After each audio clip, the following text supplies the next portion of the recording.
What is going on, First Descendants, and welcome to another First Descendant video. Today, I'm going to tell you guys 10 things I wish I knew sooner that are going to help not only beginners, but also people who are playing the game experience a better enjoyment. So the first tip I want to give you guys, as soon as you guys have the ability to earn and get your mastery ranks, you're going to want to make sure you get your mastery ranks ASAP. The reason why you want to make sure you get your mastery ranks ASAP is because this is going to give you the ability to unlock special stuff that you could only unlock and upgrade by the mastery rank. So for example, it's going to give you more descendant modules, more weapon modules, more equipment inventory, storage slots, consumable inventory. So it's going to give you the ability to be able to add more stuff into your character. So master rank is super important, and that's one thing I think a lot of people need to pay attention to, because they might be leveling up, getting mastery rank, and not getting them, not just pretty much activating it.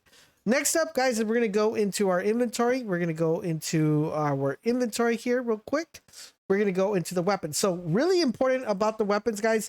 And one thing you're going to learn really fast in the game is you're going to get a lot of weapons.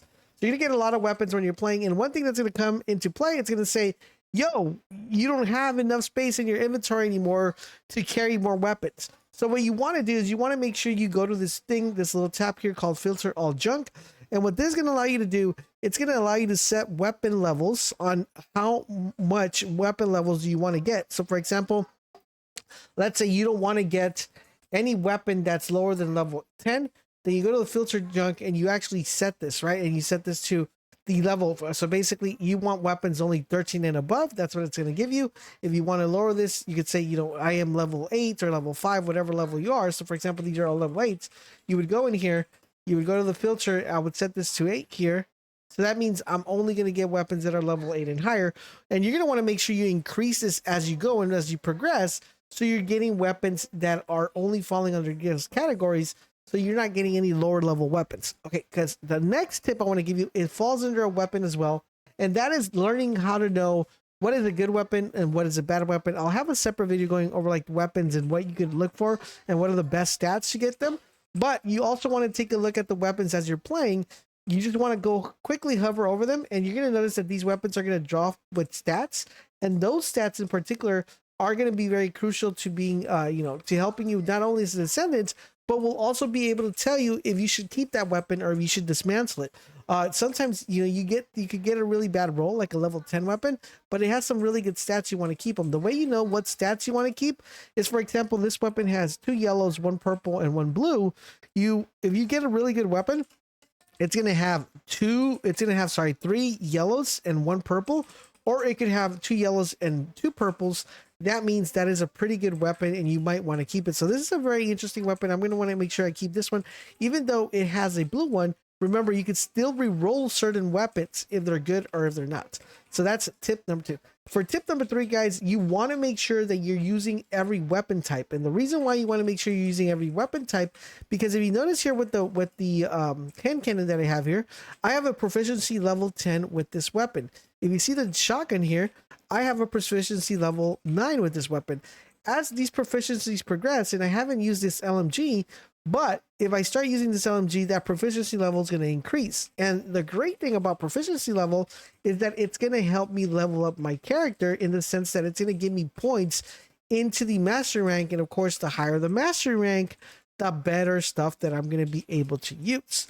The next tip I want to give you guys is, as soon as you guys are playing with your character, you're going to click this little module tab for the weapons once again.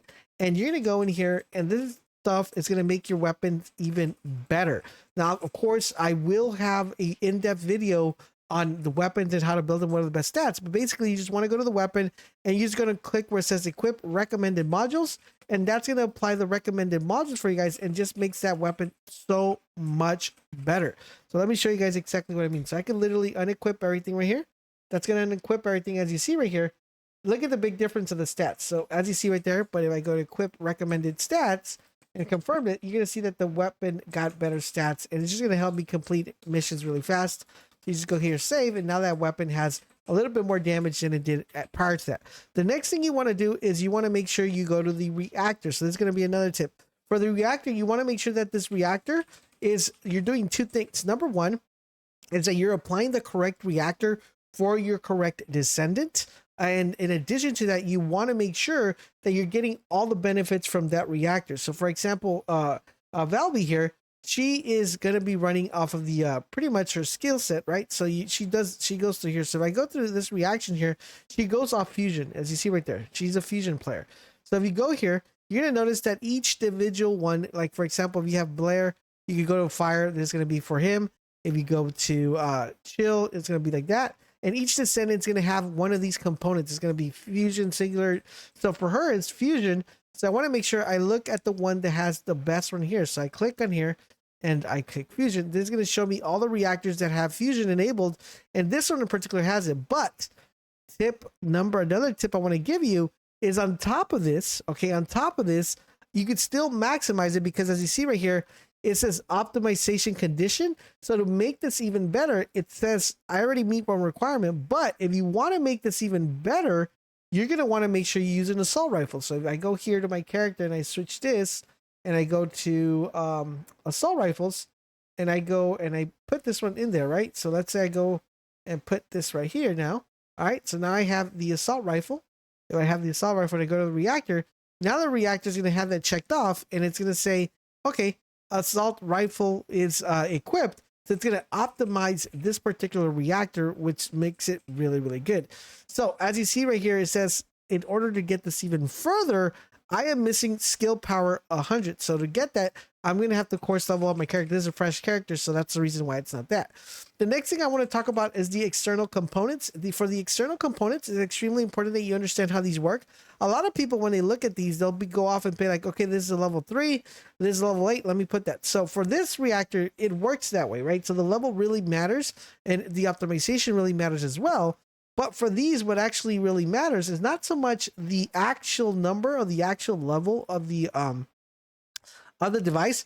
What really matters is the side stuff. For example, if you see this one's going to tell me that, and usually this starts mattering as you get level 10 and higher. But as you see, this is a max shield. It's going to give me, let me go to shields here real quick. Okay, so we'll go here to shields.